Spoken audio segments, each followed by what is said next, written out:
Need to deflect the Sengun a little more. He need to be that first option. Sengun is the man on this squad. I'm sorry, he really is.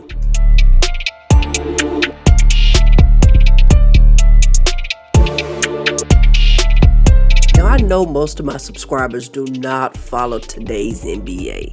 I still do. Haven't given up on it quite yet. And today I came across this video by Jimmy High Roller. It's been a wild month in the NBA, and boy, it has. And since I was gonna watch it anyway, I thought I'd just go ahead and hit the record button and watch it with you all. So let's jump into modern day era and see what's up with it. Steph Curry laboring right now. Injuries. Down by 5. Jokic. Ooh, that boy bad, ain't he? Now, comparing, and while I watch this, I'm going to be bringing up old school versus new school. You know how we do. But the big men didn't do this back in the day. That's why Joker is so special. You know, when it's really called evolution, right? When things evolve, then you got to evolve with it. So that's why I appreciate this game and the NBA. And I think the NBA deserves some credit for evolution.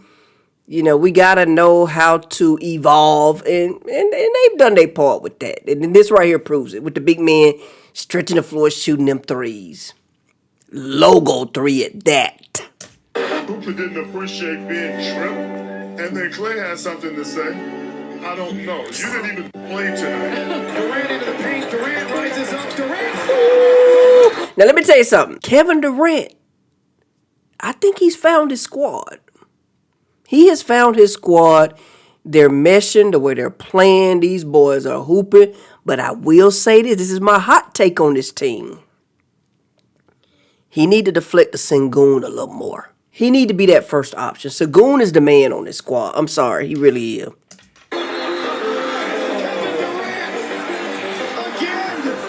Shouting and yelling at the Kings bench. This is holding up the game. Russ on ready, ain't he? Put some respect on Gucci Mane's name. Bang, bang, bang. Late game killer. Time to move him, start fresh, send him somewhere where he can start fresh. What It's Melo time to got show going the on? bench on young LaMelo Ball. What he got going on? We are now 1 month into the NBA season, and Wait a minute. I know he didn't put his hand in this man's mouth. things are already out of control. The NBA is back, and it's better than ever. Ooh. These young folk. Now, why he had his hand in that man's mouth?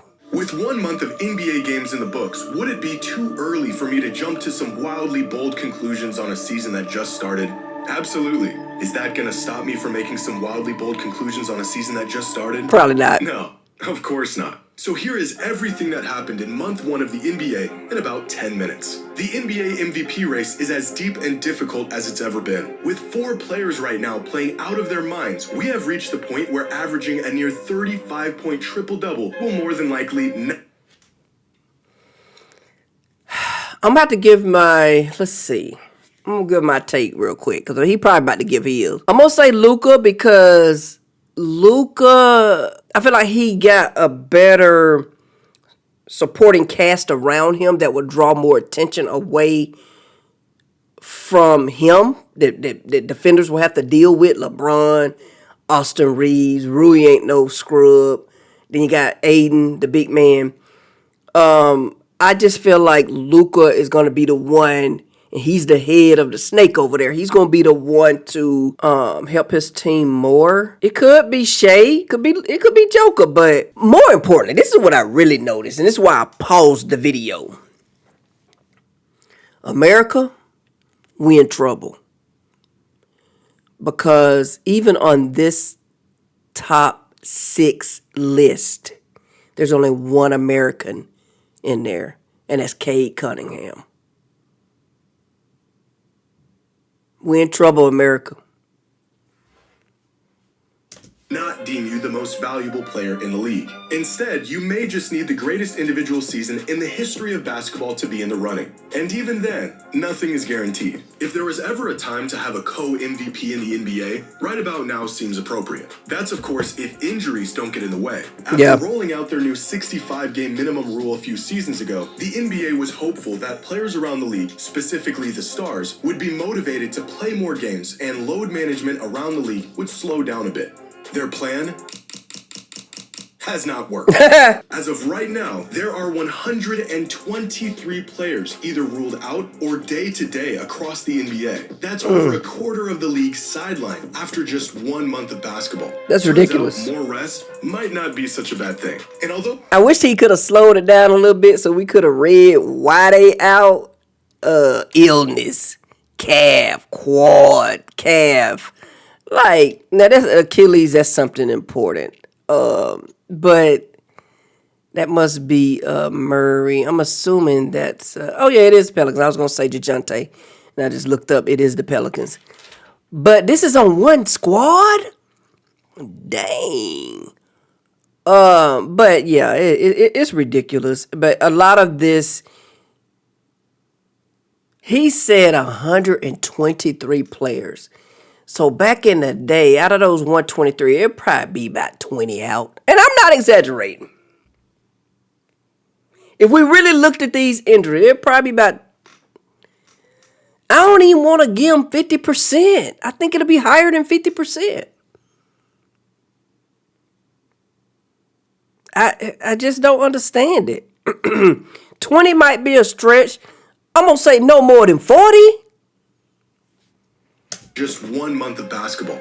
Turns out more rest might not be such a bad thing. And although staying healthy has proven to be difficult this season, scoring the ball has never been easier. So far this season, teams have scored at least 130 points. 75 times. Just a decade ago, teams crossed the 130-point threshold only 36 times over the course of the entire season. Watching the Pelicans drop 143 points in a single outing. Now see, there lies the problem. That's why it's unwatchable. 143 points by the Pelicans, who we just saw half their squad is out. And they were able to drop 143 points with their scrubs. Nobody's playing defense. That's the problem. And who want to just come watching it? I like to see defense. I want to see defensive schemes to stop Shai Gill. I want to see defensive schemes to stop Joker. Nobody has an answer for Joker. No one's the same way we evolved to the three-point shooting and the game evolved. Let's evolve to some defensive schemes to stop these dominant players from dominating so much. Like, come on, we need some, it's called competition. Was a bit of a wake-up call, but at the rate the league is going, we should see our first 200-point game by about tomorrow. Insane. In other news, the fate of the entire NBA rests in the hands of a 36-year-old on the Clippers. Thanks to the Paul George trade that happened over 6 years ago, the Thunder own the Clippers' unprotected first-round pick, a potential lottery pick in the 2026 draft. And let's not get it twisted. They gonna be trash. They gonna be trash, so OKC gonna continue to build. The worse the Clippers do, the more devastating the pick becomes. The only thing stopping the Thunder from getting the pick of the litter in a draft advertised as the best class in years and swallowing the NBA whole in their reign of terror is a geriatric James Harden's ability to carry a... Hold up. Did he say they projecting this Utah guy to come to the Swallowing Hawks? the NBA whole in their reign of terror is a geriatric James Harden's ability to carry a piss-poor Clippers team. If giving up a future MVP and sparking a potential dynasty wasn't bad enough, being the sole cause of Warriors 2.0 is the icing on the cake. And in the most twisted way imaginable, James Harden is the villain who lived long enough to become the hero. He old. More fun and exciting developments so far this season are the Detroit Pistons, who have won as many games through their first 16 matchups this season as they did in the entire season just 2 years ago. One of the most absurd turnarounds the NBA has ever seen, propelled by circa 2000 Kobe and Shaq. Just 2 seasons ago, the Pistons were a Cade Cunningham injury away from being the worst team ever. Fast forward to today, and Detroit has gotten out to the best start in the organization's history, and they are now real contenders to win the What up, no? title this year. A sentence I never thought would come out of my mouth. Meanwhile, on the other end of the spectrum, the Indiana Pacers are, not doing very good. A team that was 3/4 away from their first NBA championship just a few months ago have mustered a grand total of 3 wins this season as quite possibly the worst team in the league. Oddly enough, there's hardly been any changes between this year's team and the team that made it to the finals just 5 months ago. They have dealt with some injuries, but the Pacers have one of the highest roster continuities in the NBA outside of the departure of Miles Turner and the absence of Tyrese Halliburton. And it's at this moment that I would like to remind everyone that Halliburton was voted as the most overrated player in the NBA last season. I'm gonna be honest with you. I'm not a huge Halliburton fan. Never have been. I don't like teams that are built around one player. I like, and actually, they surprised me because I honestly thought that this team was gonna do really well. They have so much fight, tenacity, like intensity on their squad, which led them to the finals. Until I thought, even without Halliburton, Miles Turner, I get it, they lost him too, but I thought that they were gonna have enough pieces to step up, right? They lost their other big, I forgot his name, but shout out to my Hawks. You know, Trae Young hasn't played in over a month, and we are right there. We are right there fighting. Jalen Johnson, I'm going to do a whole video on JJ. Got to. But I think it's good when you get multiple talent, don't put all your eggs in one basket on one player. And I feel like that's what Indiana has obviously done.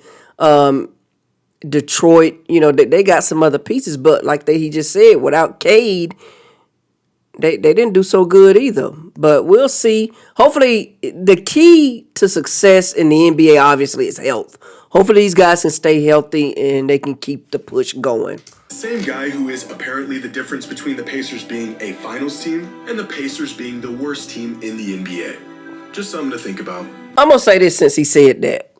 Yeah, it's something to think about, Jimmy High Roller. However, I feel like, how would he translate on a team with other stars? That's something to think about too. You got this team at your, I don't know. I don't see Halliburton just the way he act. I don't see him being on a team where he's the second or third fiddle. And I think his play style, that's what he needs. Just my opinion. After 21 seasons in the league, Chris Paul announced he will be retiring after this season. Shout out to Chris Paul. A sad day for the basketball world, and an announcement that came eerily soon after Shai Gilgeous-Alexander invited him over for dinner and brought out his MVP trophy to put on display in the middle of their spread. Dang. Okay, guys, that's insane. Bro, what? Whose idea was this? That wasn't his idea. Thank you for 21 fantastic seasons of hoops. Now look at this trophy you never got. I don't think Shea meant it like that. Because he obviously had much respect for Chris Paul. Because Chris was there when he got to OKC.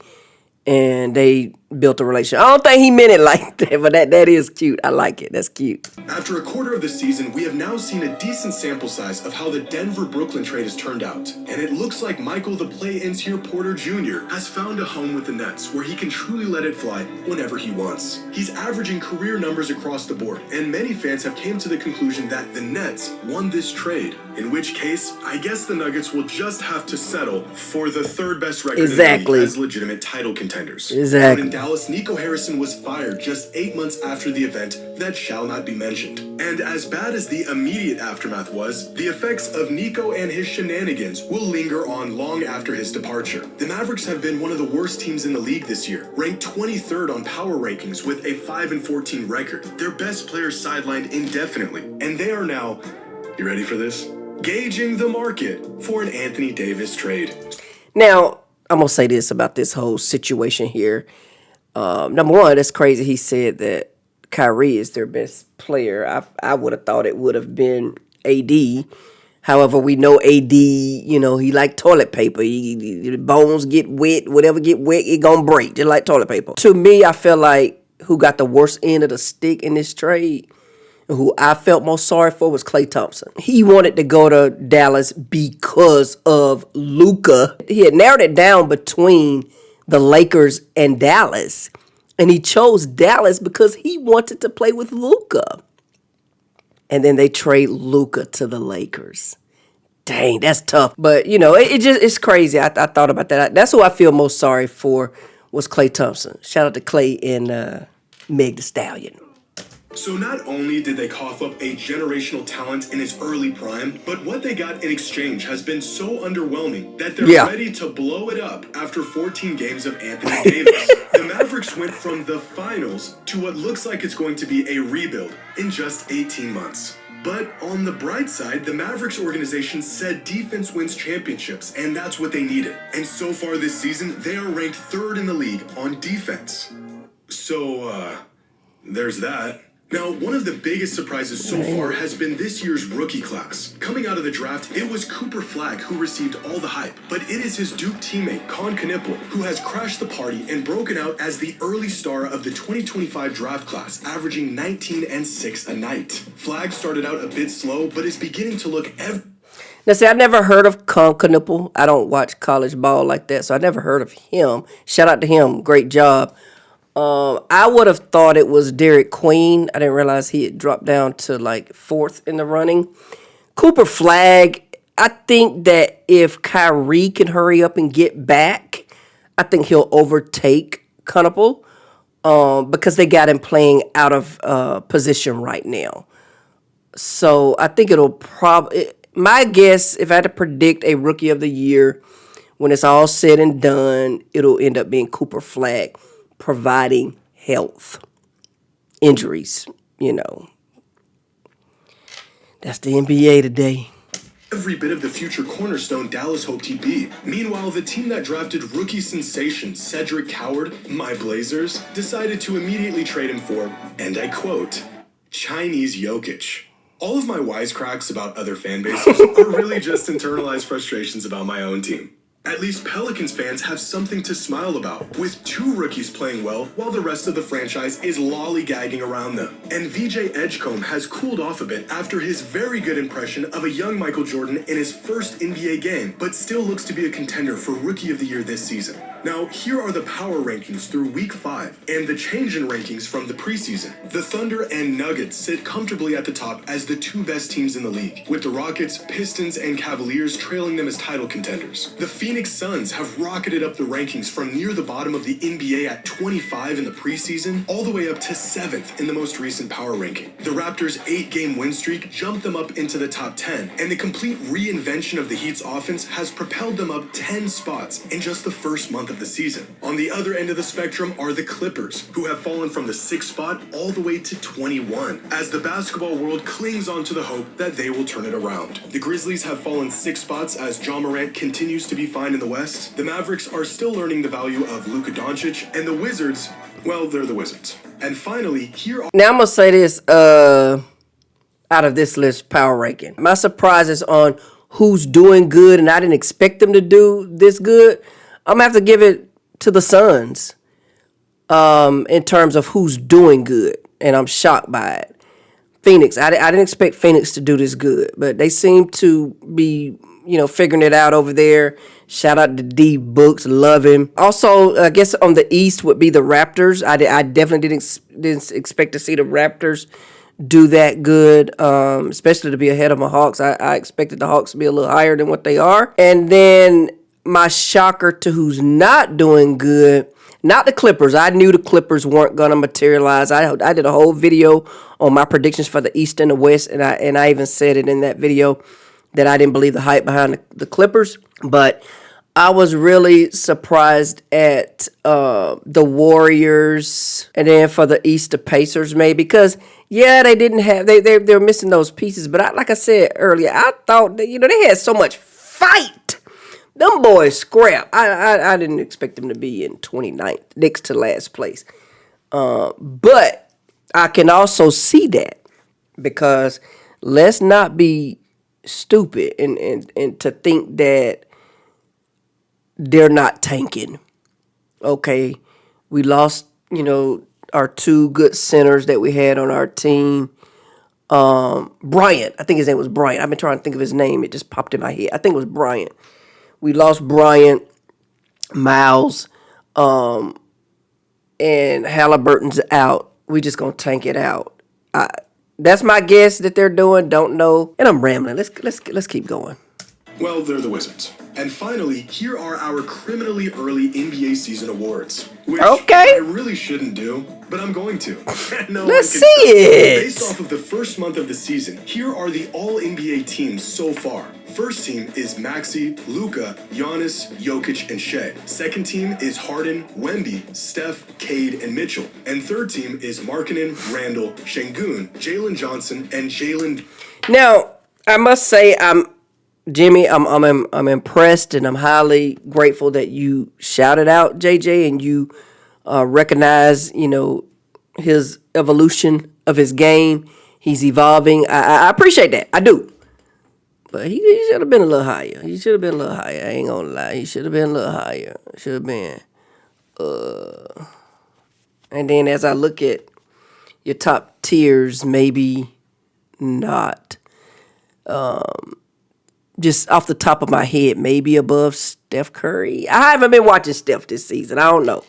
I just hadn't heard much buzz around him, so I'm thinking, and I feel like he's been out more than Jalen has, so maybe Steph Curry, him and Steph should switch. That's just my opinion. Don't know. But one of these other guys on the third row probably playing better than Jalen. I ain't heard no noise about them, though, but my ear is hearing the A, so maybe that's why. So, anyway, we're going to keep going. Durant. Tyrese Maxey, who's playing out of his mind early this season, could potentially join the 4 foreign horsemen of NBA first team. If Wemby can come back healthy and in time, he will make his first All-NBA team, along with James Harden, who is spiritually and physically still in 2019. And third team features a handful of new faces in Şengün, Johnson, and Durant. At the moment, the MVP is Nikola Jokic. The Rookie of the Year is somehow a 6'8" forward from Duke, not named Cooper Flatt. The scoring leader is Luka Doncic, averaging over 35 points a night. And I don't care if he doesn't play another game this season, the Defensive Player of the Year is Victor Wembanyama. Now, for most JJ. player, there's a handful JJ. of guys who have a case for this award up JJ. to this point. Jalen Duren, Jalen Johnson, Denny Advia, Keontae George, but I'm gonna give it to Ryan Rollins. Come on, man. Come on. You got to get at the JJ. Come on, man. This dude, Rollins dude, he ain't even on the first, second, or third team. Come on, man. Who has tripled his production since last season and has been balling out this season. And lastly, the best team through month 1 is easily the OKC Thunder. Yeah, I agree with that. They are very casually dismantling teams. They have the second best record in league history through the first month of the season, and they aren't even healthy yet. This team is floating head and shoulders above the league, and as of right now, they are the easy favorites as champions this season. And that was everything that happened in month 1 of the NBA season in about... Nice little video. I enjoyed it. Hope that you all enjoyed it as well. Like I said, most of you don't watch modern day basketball, but I still enjoy it. It's just entertainment at this point. If you're still listening to me, I got a little poll question for you. Just something that I'm thinking about doing. What do you all think about doing a live stream reaction? And if you're down with that, leave in a comment on what you think I should react to live. And we're going to make that happen within the next week or so. All right? Anyway, that's all I got. Don't forget to like, comment, subscribe to the channel if you're new. And as always, stay safe. On to the next one.